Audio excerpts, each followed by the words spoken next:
Hello everyone, welcome back to our channel, Curry TV.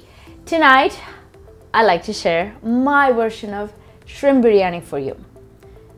I mean, it's very easy to make. It's just a lot of ingredients and a lot of process. I don't want to scare you.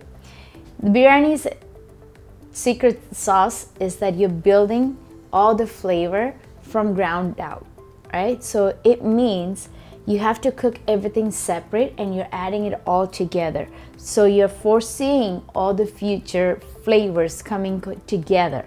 That's the whole secret of secret biryani or shrimp biryani. The biryani secret, that's what I wanted to say. So you need 2 pots. I've tried it out and I think this is the best way for you to understand it. So let me walk you through all the ingredients you need and the big pots and the method of cooking and all that kind of stuff. Let me just walk you through it. For garnishing only, all right? Garnishing only, you will need some oil. I prefer to use coconut oil because this is a shrimp biryani from our region. And I'm using the wild big shrimp, right? The Gulf shrimp, the 16 to 20 count. Heads off, tail off, deveined, all ready to go. That's the one, this one. This is about 3 pounds. So for that, to garnish it, you need some, every biryani has this typical garnishing. Cashews, raisins, in oil and ghee. If you don't like ghee, you could definitely go with butter. So that's the main thing, along with fried onions.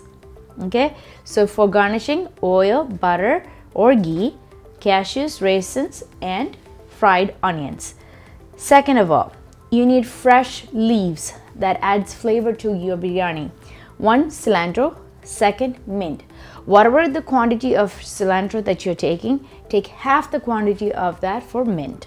That's the secret sauce. And then, typically not many would add curry leaves into it, but if you're making the shrimp ahead of time, it might be best to add curry leaves in that because that flavor would just enhance the whole dish to a next level. This is my secret weapon in when making a biryani. The aroma from this leaf, it's so good that it actually helps you to get to that stage of biryani smell or the aroma in the kitchen or whenever you're tasting it. So this leaf is actually the pandan leaf. So our special blend of garam masala is also what we need to make our biryani. And the next process, we need spices. Not a whole lot of spices is added in the biryani. It depends on which type of biryani you're making. Are you making Hyderabadi biryani, or are you making southern type of biryani, or Delhi type, northern type of biryani? It all depends. Northern one has a lot more spices in it. The one that I'm going to show you is going to be much subtle. A little bit of sweetness from the raisins and the caramelized onion, as well as the fresh flavor of shrimp is going to be added all into our rice. So when you're making your biryani, the flavor agent is in the spices that you add, the whole spices. So it has a blend of spices. I'll have all of this in the description below. Bay leaves, cardamom, black pepper, cloves, nutmeg, cinnamon, fennel, shajira, cumin, star anise. That's the secret sauce. Okay, so these are the agents that add flavor to your rice.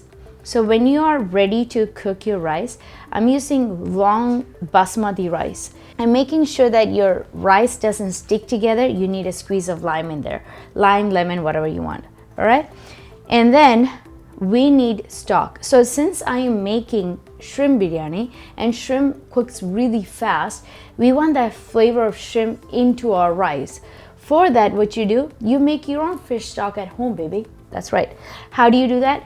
You collect all the heads of the shrimp, right? You clean it, you prep it, it's all done deal. And then you cook it along with the whole spices that you're going to be cooking your rice with. Similar quantity, along with some ginger, garlic, all the fresh herbs as well, and then flavor that dish. Let it simmer for like at least an hour or 2. And so this is the concentrated gold, pot of gold, I would say. So this is the shrimp gold that I prepared at home. So we're going to be, this is the concentration form of it. We're going to be adding more water to this while we are boiling our water for rice. You need salt and black pepper. And then when I'm marinating our shrimp, I'm going to be adding garlic salt, especially the one with the parsley, because I love the flavor that it adds to the shrimp. Okay, so first off, let's actually marinate our shrimp.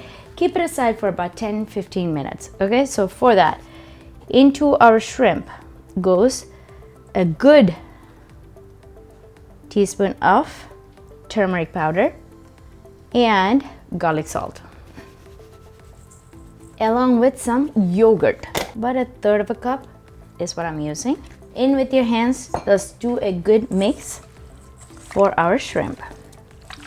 That is turmeric powder, garlic salt, and yogurt. So for our rice, we need 4 cups of water, room temperature, no worries, along with 2 cups of our fish stock. We need to add all our whole spices: bay leaf, cinnamon, cloves, black pepper, shajira, cumin, cardamom, star anise, cinnamon. Did I say cinnamon? Anyway, that's all the party that adds flavor to our dish. So let that come to a boil, and then we're going to add our rice. This is 5 cups of rice. So whatever quantity of protein that you're choosing, double it or even just a bit more than what you're using. So I have about 3 pounds of shrimp ready to go. I have about 5 cups of rice. So this has been washed multiple times, and then once that is there, your rice should be ready to go. You can see the difference in the rice. It actually plumps up. All right, so once the stock starts boiling, you add the rice. You do not add the rice right now because it actually slow cooks the rice and it gets really mushy. We don't want the mushy rice, we want the separated rice. I'm going to cut my lemon. Use a squeezer to get good juice out. Let that baby sit while you work on the next step, adding your pandan leaf. Just rip it up. So we're going to fish it out later. Ah, it smells good. Let that boil. The water started to bubble up. Let's add our rice. So far the flame was on high. Now I'm switching it to medium low. And I did put a timer for 10 minutes, so it's at 5 minutes. So halfway through you want to switch it to medium because we want that rice to cook and separate. So halfway through the process, open up the lid, squeeze a little bit more of the lemon juice, it'll be good. It's time to check on our rice. Yes, perfect. So this rice is about 75% done. How do you tell? Look at how it was before. So if you look over here, the rice is kind of dry, right? But here you can see the length has changed. So that's how you know. Stock already had salt in it. That's why I did not add extra salt into my rice. But if you feel like you should add more salt in it, there's more chances so that we can add that. Okay, let's turn off our stove, and we're going to cover this and move it away from us so that we do not disturb it.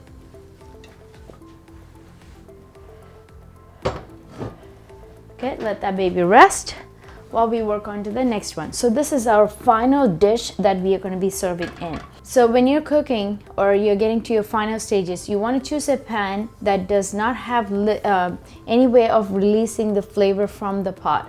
So meaning the lid should not have a hole to steam out, and you should be able to seal everything. It should be airtight. If you can't find something like that, my method is to put a foil wrap on top of it and then seal it. It works all the time. So into this clay pot, I'm going to add because we're going to be frying our onion, our cashews, our raisins, and then take those out. Then add our masalas in so that we can actually start cooking. Okay, let's add a good quantity of coconut oil along with some butter. There you go. If you get ghee, go for ghee. Nicely coated oil along with some butter. We are going to crank up our heat And we're gonna go in with our cashews first. We're adding flavor now. The saltiness, the flavor of cashews is going to be immersed into our oil and butter. This is somewhat roasted, so you don't need to spend a whole lot of time in it. Just heat it up. It should do. You can see the color change already. Because this is clay pot, it actually acts fast, so be careful. Let's fish all those cashews out, and we're going to add our raisins. Don't worry about the measurements yet because I will have it in our description box below. You're going to just let that baby plump up, and as soon as that plumps up, we will take it out of it. As these babies plump up, you can see the color change. That's when you know it's actually done. Look at these ones. This one is actually done. If you let it sit in it for too long, then it gets a bitter taste from burned. You don't want that. So just keep stirring. Make sure all of that, and control your heat, even though it's kind of hard because it's a clay pot. Look at all that color change. Do you see that? Yes, that's right. It's all plumbed up. Okay. Let's fish out all our raisins. We got all of our... So before we put our onion in, this is what you're going to do. I slice these myself. So you take a handful in your hand and then you squeeze it out, that it's separating.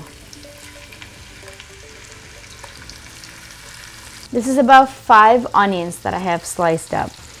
But we are not going to use all 5 for the frying process. We are just going to use about 2. Okay, let's stir it around.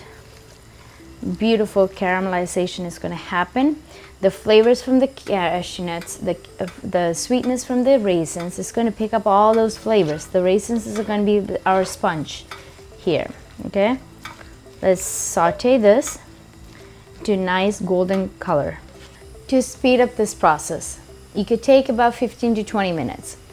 If you don't have that much time, let's extract the juice out of the onion by adding a little bit of salt in it.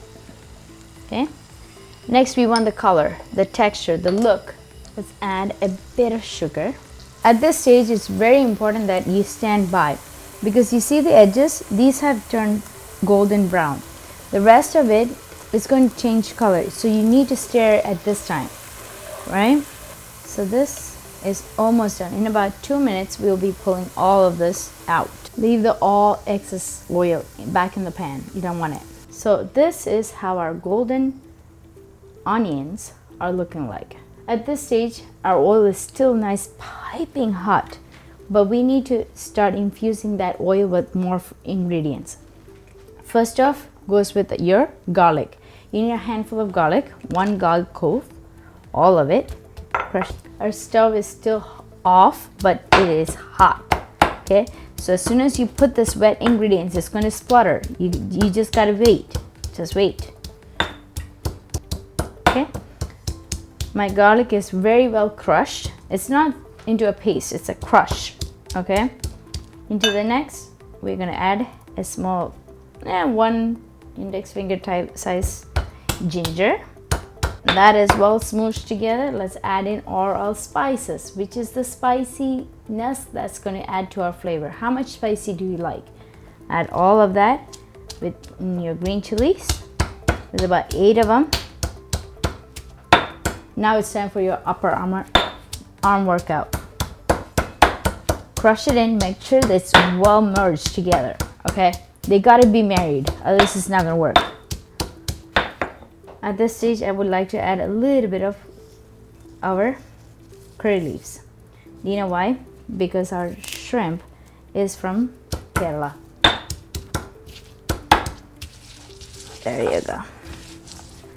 Crush it all in. At this stage, if you're not comfortable going in with your bare hands because of the ginger, garlic, and green chilies, use the gloves. Precaution. It's always best. Okay? Now we are going to add all of this into our clay pot. And please spread it across. At this stage, we are going to add our onions. Okay?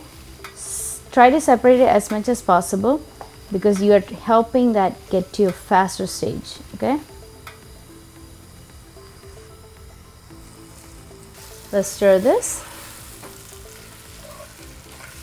Okay, at this stage, let's add our tomato.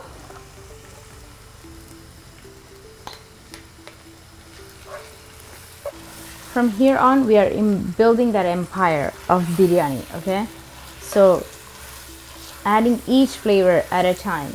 Let it saute, let it get to know each other, the dance in the oil, getting to know each other in a deeper level, on hotter level.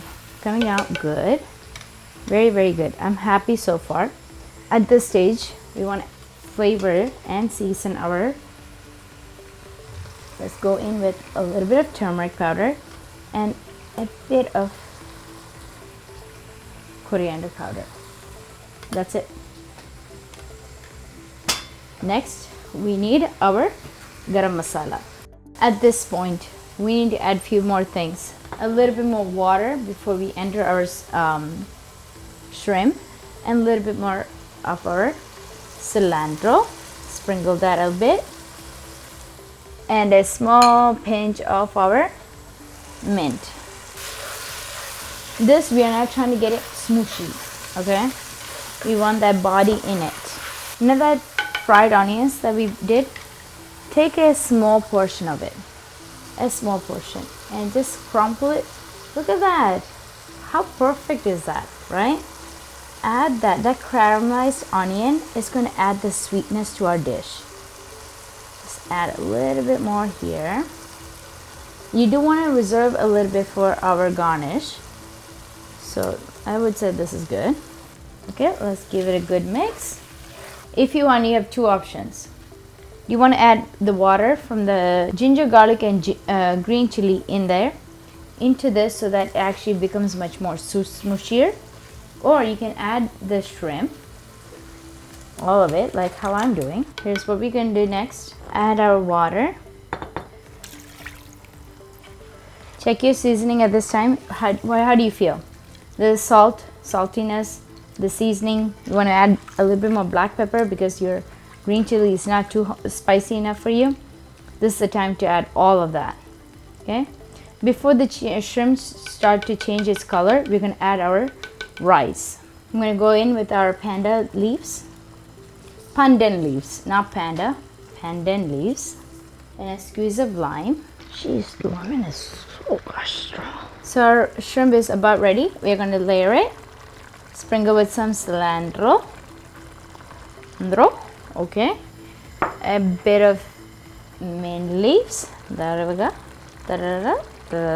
Next, we're going to go in with our rice. That is somewhat ready. Layer it out.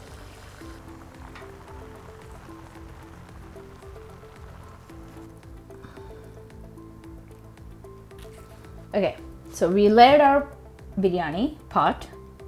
Now we're going to do the dum process. Not the dumb process, it's the dum process. Okay, how do we do the dum process? We want to make sure that the heat distributes evenly. So we're going to use another pan to heat, flat pan, to distribute that. And your stove should be on medium flame. Okay, this is medium flame. Medium to low. Make sure the circumference of this pot will actually go. Okay, this is called the dum process. We have everything in place. Heat is on. We're going to keep it on for 20 minutes. Once the 20 minutes mark comes up, we're going to release that pressure that has been building up in that clay pot. So we, in case if you haven't seen, we have built it to the rim, right? There's dome here, so that's why I did it like that. If you don't have a dome lid, do not do that. Okay, so let this baby sit for a good 20 minutes, and then I want to show you how that looks like. And the flavor, you gotta make this at home for you to figure that out. For you to try this home and then try it out and let me know, I would greatly appreciate it. See you in 20 minutes. It's been 20 minutes. it's time for us to check on our biryani, shrimp biryani. Let's take a look. Oh, yes. First off, I'm gonna grab a plate so that I can just grab all these pandan leaves, right? Oh, you see that color change? Ay, ay, ay. Look at that. What a beautiful scene it is. Haha. Telling you, it is really hard. If you're making it for the first time, just follow my instructions step by step. Do not skip. Start layering it. Let's take that. Our wonderful biryani just came to life. I mean, seriously, it's mouth-watering. It's so tempting. Okay, if you were to serve this, how would you do it, right? So I just created a plate that you can share. So I just highlighted the shrimp. You could serve the puppet with each person that you're going to be serving with, and the salad, which is actually a yogurt salad. Yogurt, onion, green chilies, ginger, and tomato, along with some onion. Can't leave that here out. And that is going to be a great complement, along with some lime pickle. The lime pickle taste, it cleanses your palates, and so each time you go back in, you're like that umami flavor, the full impact of that shrimp biryani is going to just burst in your mouth. So what are you waiting for? Try it out. It's very simple. If you need help, you know where to reach me. Try it out and let me know in the feedbacks how it turned out for you. I'll see you next time. Bye-bye.